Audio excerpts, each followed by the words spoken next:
it was believed that there are only 101 languages during the time of the Buddha. So you see, their dialect means skill in the 101 tongues, particularly in that of Magadha. But even in one country there are more than 100 languages or 100 dialects. But it is the stock phrase used in the commentaries whenever they want to refer to languages, say 101 languages. It may be something like saying 1,001 things or an expression.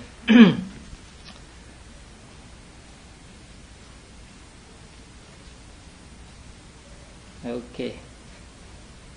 And then how Buddhas and Pachika, undeclared Buddhas mean Pachika Buddhas, reach discrimination through their prior effort and through achievement, only two.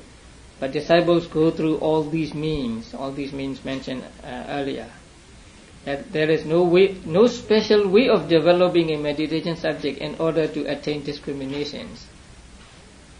But in trainers, the attaining of the discriminations come about next upon the liberation consisting in trainers' fruition. And in non-trainers mean arahants. It does so next upon the liberation consisting in non-trainers' fruition. Trainers means those who have reached the first, second and third stages. They are called trainers. And those who have reached the fourth stage and become an arahant are called non-trainers. And how is it developed? Now, the things classed as aggregates, bases, elements, facilities, truths, dependent origination, etc. are the soil of this understanding, or the field of this understanding. And the first two purifications, namely purification of virtue and purification of consciousness, are its roots. So they are called root purification. And then the other five are called what? Trunk purification or body purification. Now there are seven kinds of purification with regard to the practice of vipassana meditation. So the first is called purification of virtue. Actually it is not yet vipassana, but preparing for vipassana. And then the second is purification of consciousness or purification of mind. That means concentration. And then what? Purification of view. Next, purification by overcoming doubt. Next, purification by knowledge and vision of what is the path and what is not the path. Then, purification by knowledge and vision of the way. Next, purification by knowledge and vision. So these are the 7 stages of purity with regard to the practice of vipassana meditation. And this book from chapter, let me see, chapter 18 will describe these purifications one by one. That means purification of view and so on. Because purification of virtue and purification of consciousness are already described. Now we come to the aggregates, the 5 aggregates. So you are all familiar with these 5 aggregates, right? The 5 skandhas. Yeah, the 5 skandhas. And the first one is rupa, aggregate of corporeality or aggregate of matter. And the second is feeling, aggregate of feeling. The third, aggregate of perception. Fourth, aggregate of mental formations. And the fifth, aggregate of consciousness. But in this chapter, they are described not in this order. So first, aggregate of rupa, and then aggregate of consciousness, and then aggregate of feeling, and so on. So the first one is the aggregate of rupa. Now rupa is defined as in paragraph 34, say, that have the characteristic of being molested by cold, etc. But in Burma we understand this word as meaning to change. So anything that changes because of cold, heat, hunger, thirst, bite of insects and so on, is called rupa. Because it has a characteristic of rupana, it is called rupa. So rupana means to change. When it is cold, you have one kind of material properties, and then when it is hot, there is another kind of material property, and so on. And change here means not that something changes into some other thing, but the arising of a different continuity of matter is called change. Because according to Abhidhamma, they last for only a few moments, right? Only 17 thought moments, and after that they disappear. So change here means arising of a different kind of material property due to heat, cold, etc. So that is what we call change. And broadly, there are two kinds of matter: primary entity and derived material properties. And derived does not mean descended from, but it means depending. I would use the word depend rather than derive. So depending ones, the primary ones and depending ones. Now, we need a house to live. So the house is what we depend upon. So in the same way, the 24 material properties to be mentioned later depend upon the 4 primary elements for their arising and for their existence. They are not derived from these 4, but they depend upon these 4 for their existence. So for our survival, we depend upon the buildings, on houses. So we are not produced by houses, but we depend upon the houses to live in, say to get shelter and protection. So in the same way, the 24 material properties are not derived from the 4, but they depend upon these 4 for their existence, for their arising. So that is why they are called in Pali Upadaya. That means depending ones.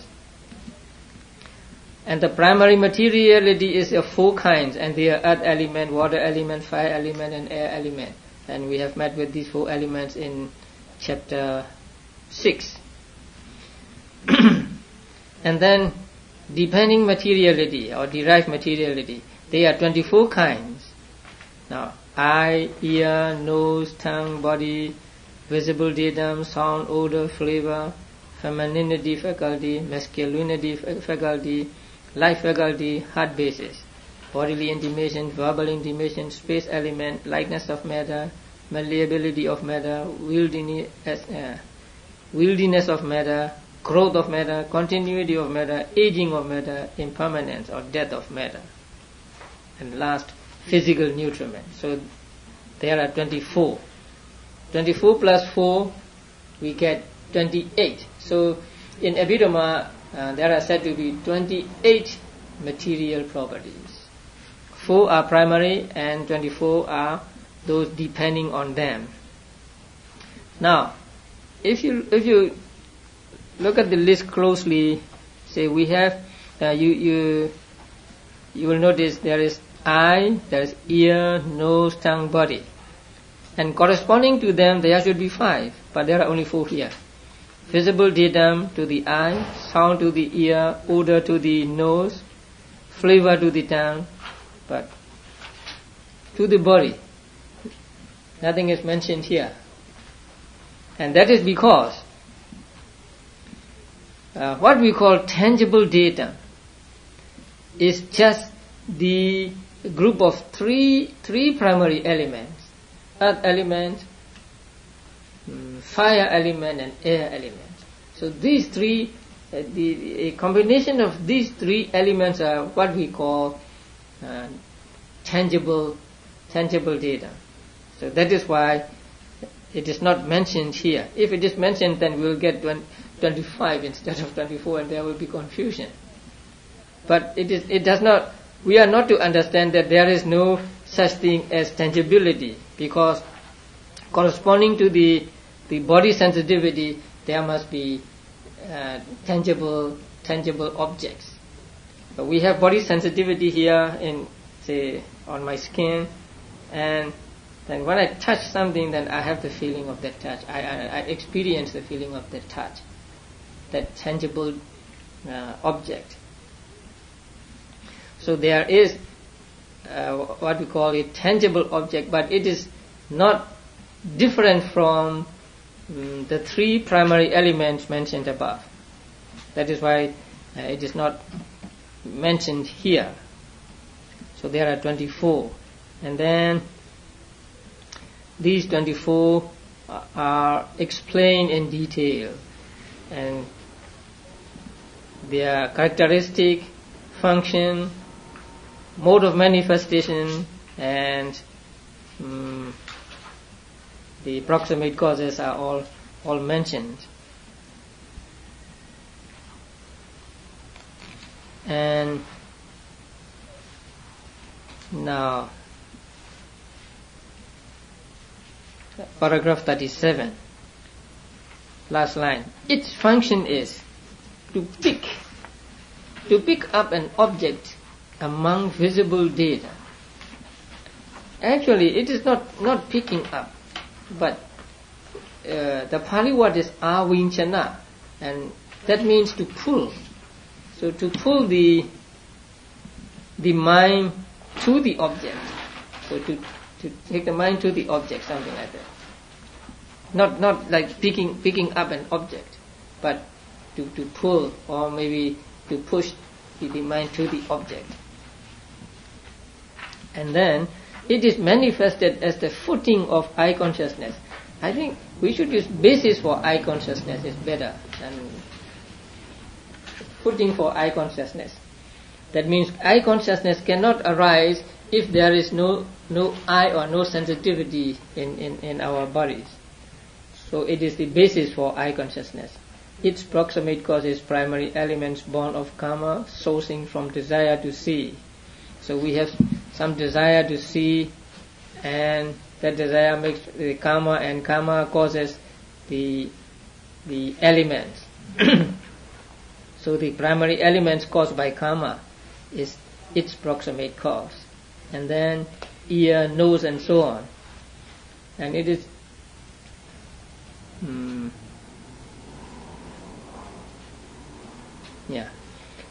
ear, nose, tongue. It could be understood without much difficulty. And the body. Now, paragraph 42. Some, however, say, and so on. So there is a difference of opinion among teachers in the past, and here some means they are certain Mahasanghikas. Mahasanghikas are those who divided themselves from the original Sangha at the second Buddhist council. Before the second Buddhist council, there was a difference of opinion among monks about some practice of some Vinaya rules, and so they could not come to agreement. So they divided themselves away from the original Sangha, and they are called Mahasanghikas. So some of the Mahasanghikas held this view, and one of them is Visuddhimagga. Maybe I don't know, but in Sanskrit or among the teachers of the Mahasanghikas, like there is a person called Visuddhimagga. So it may be the same person, but confusing. There may have been several Vasubandhus, but the Vasubandhu we usually talk about is probably later than this time. Yeah. It's hard to tell. Right. So the name Visuddhimagga was given in the sub-commentary to the Visuddhimagga.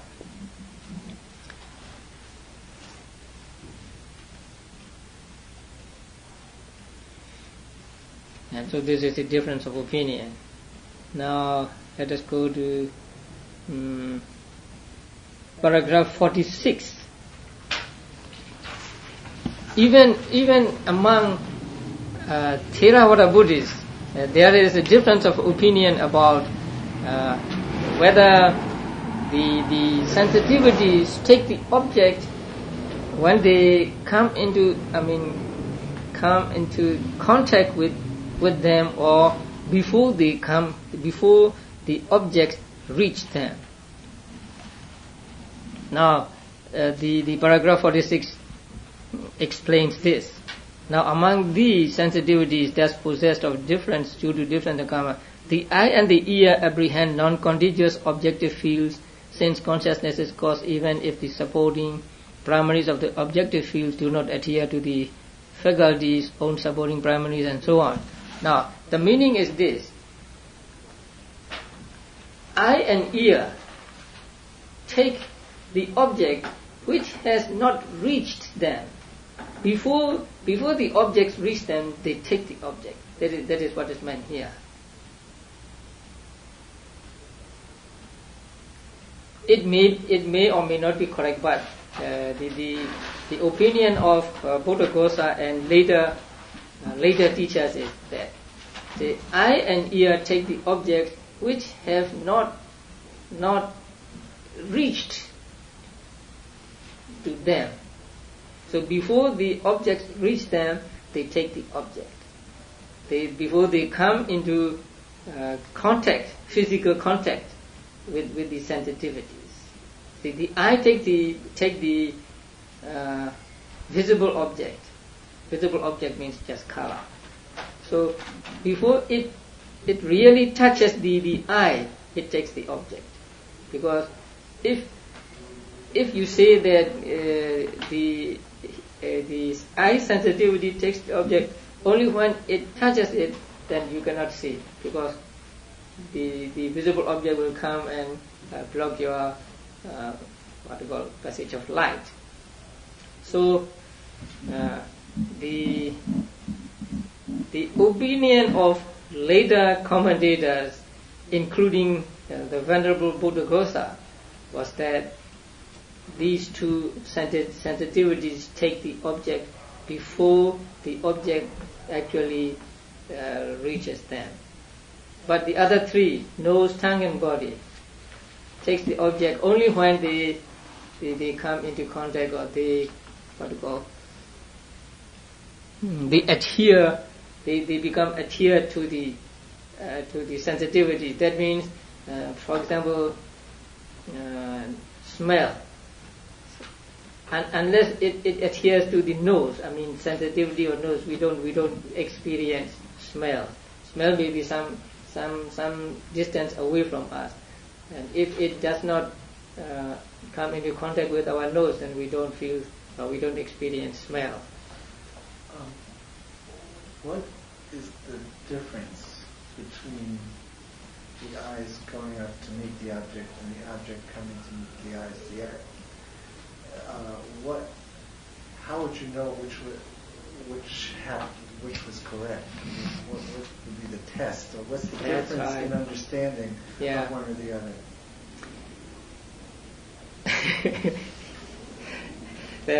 There are arguments on both sides, and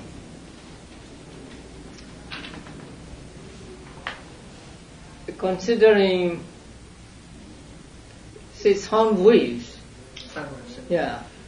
then we may not agree with what Buddhaghosa said here, because only when sound waves strike against the eardrum do we hear sound, right? So it must come into physical contact with the ear sensitivity, vibrations. in order to hear. So we may side with later teachers like Buddhaghosa or with former commentators, because Buddhaghosa is said to be a later or a new commentator. So before him there were older commentaries, and those older commentaries took eye and ear also to be taking objects which come into contact with them. So that is the difference of opinion. And if you have the expositor, I'll give you the page numbers of it. It is explained more fully there. So expositor page 410.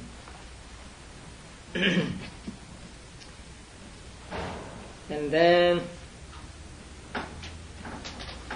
the eye sensitivity is described here, and it says that looks like a blue lotus petal. Maybe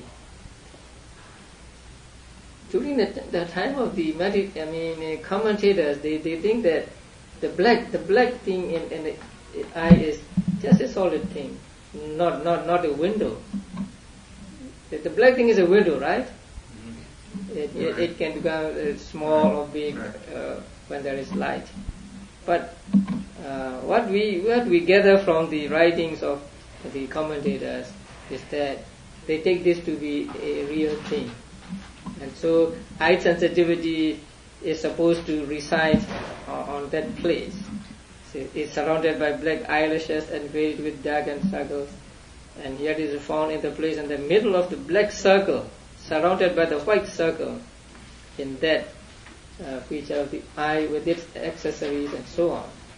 So eye sensitivity resides on a place in the eye which is like a blue lotus petal. So the black of the eye is compared to a blue lotus petal, and it is said that the eye sensitivity, many particles of eye sensitivity pervades that place. And then ear sensitivity. Ear sensitivity is resides in a place which is shaped like a finger store. What is finger store? Is it a ring? In paragraph 49, third line. Ear hole with its accessories in the place that is shaped like a finger store. That means a ring. So something like a ring in the inner ear. And then the nose is like a goat's hoof. Maybe here in the nose. And then the tongue is like a lotus petal tip of a lotus petal. And then body is a liquid that soaks a layer of cotton. The body sensitivity is found everywhere. So the whole of the body is pervaded by the body sensitivity, but excepting the nails and then the hair. In this physical body where there is matter that is clung to. Now, I think the footnote is good, because the word upadena, it is vaguely renderable by organic or sentient or living matter, that is right. Technically it is matter of the four primaries that is clung to or derived by karma, but not necessarily born of karma, but everything that is connected with living beings is called upadena here, upadena in Pali. And so something like organic or sentient is better. And then these are compared to snakes, crocodiles, birds, dogs and jackals. The eye is compared to a snake, the ear to crocodiles, the nose to birds, the tongue to dogs, and the body to jackals. And that gravitate to their own respective resorts. That is to say, ant hills. The snakes live in ant hills, crocodiles live in water, birds live in air or space, dogs live in villages, and jaguars live in charnel grounds. So I is said to be like a snake. A snake likes to be in a place where there is many things, and so the I also want to see different things. If the wall is nothing and that it is plain, then we don't want to see. So the I want to see different things, say intricate patterns or say painting, something like that. So the I is compared to a snake. A snake also does not want to be in a place where there is nothing. It wants to be in the in the debris or something. So they are compared to these animals, and you can read in more detail in Expositor, page 411.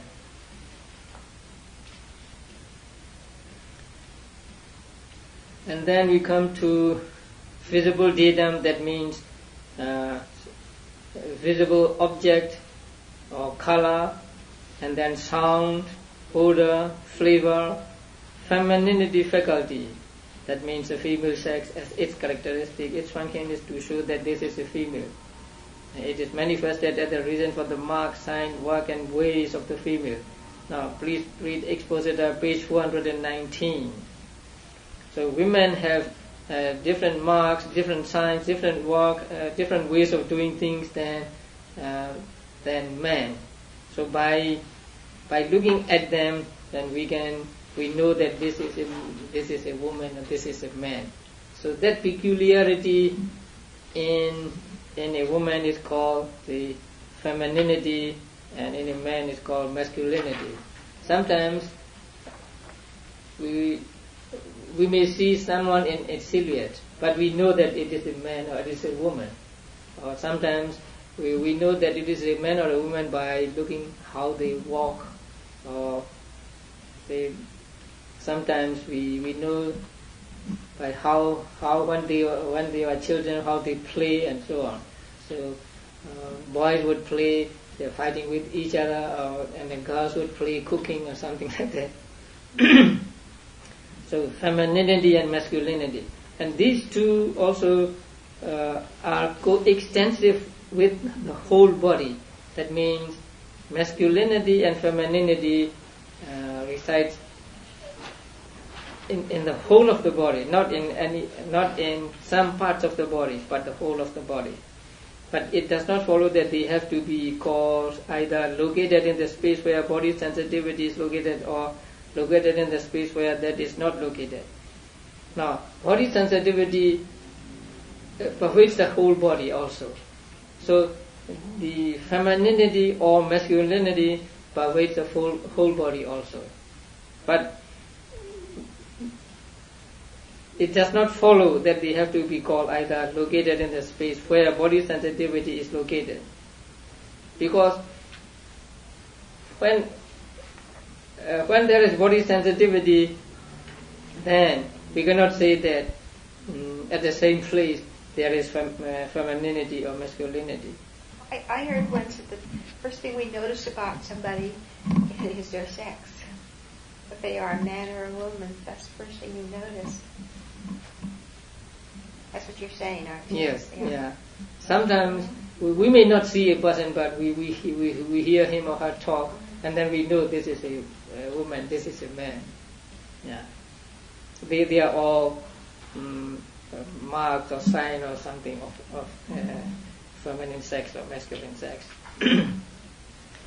So the femininity or masculinity resides or exists in the whole of the body. Then what next? Life faculty, and this is jivita in Pali. And in this paragraph, instead of occur, we should say exist.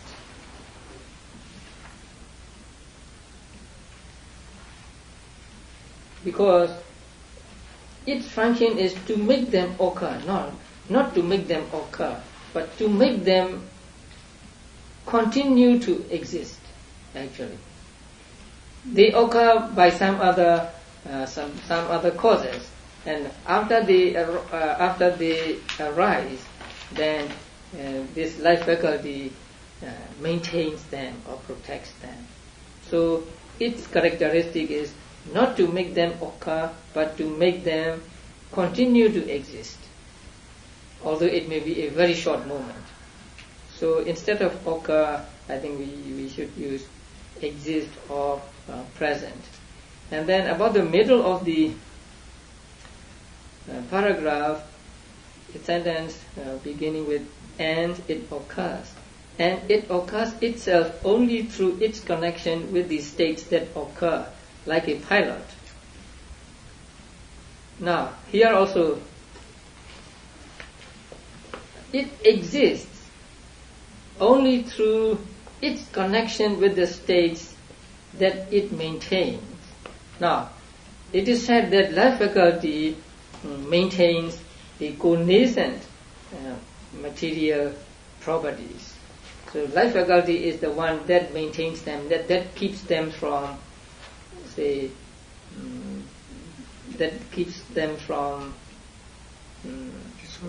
dissolving or something like that. Now, if life faculty maintains others, then who maintains life faculty? That is the problem here. If you are protector of others, who is the protector of you? Who protects you? So the answer is, it protects itself. So in protecting others, it protects itself too, like a boatman. Say, when a boatman takes you to the other shore, he takes himself too. so that is the point here. But it is not so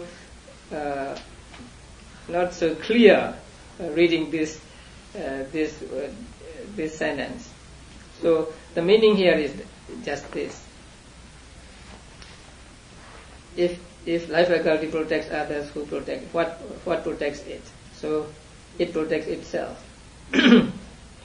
So like a pilot means here like a man who rows the boat, the boatman. And it is important to understand this correctly.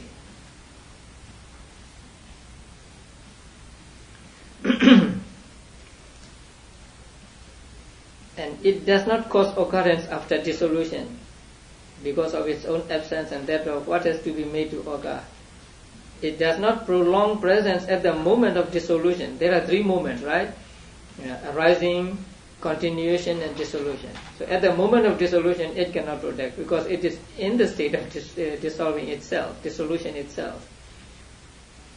And like the flame of a lamp, when the wick and the oil are getting used up. But it must not be regarded as destitute of power to maintain, make occur, or make exist and make present, because it does accomplish each of these functions.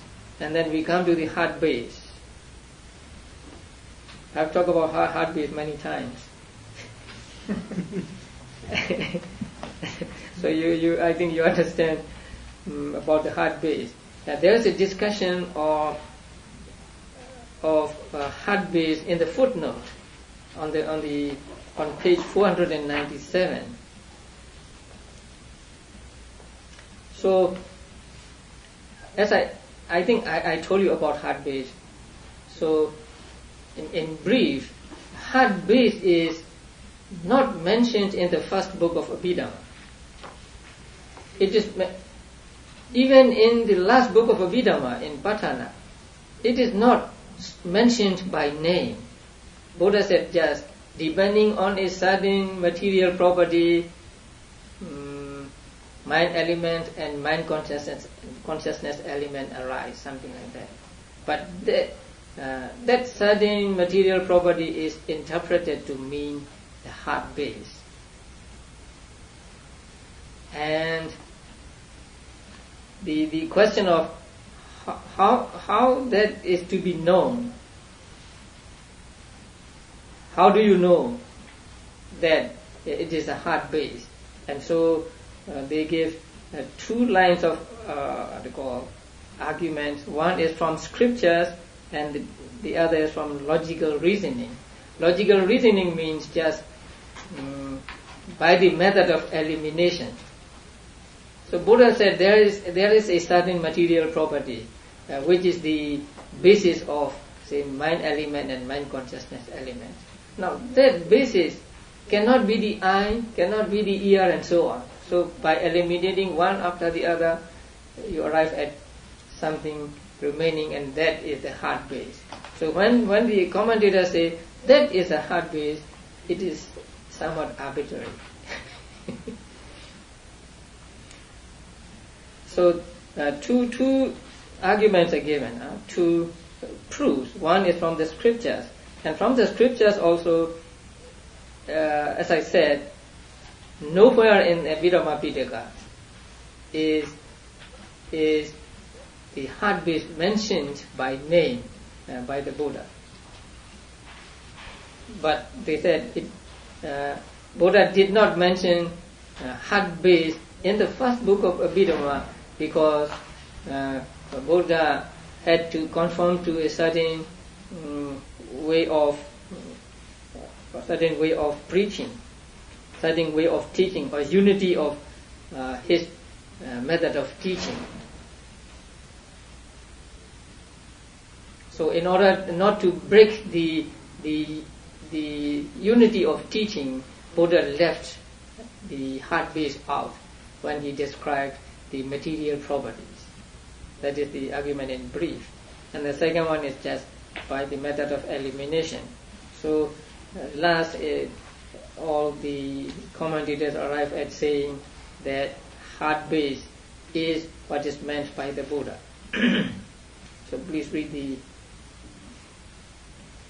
It may be a little difficult, but I think you can understand.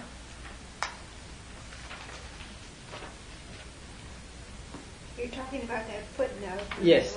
Yeah, footnote on page, footnote number 26.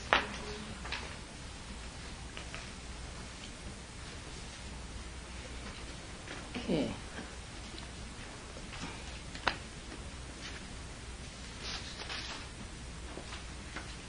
So next week,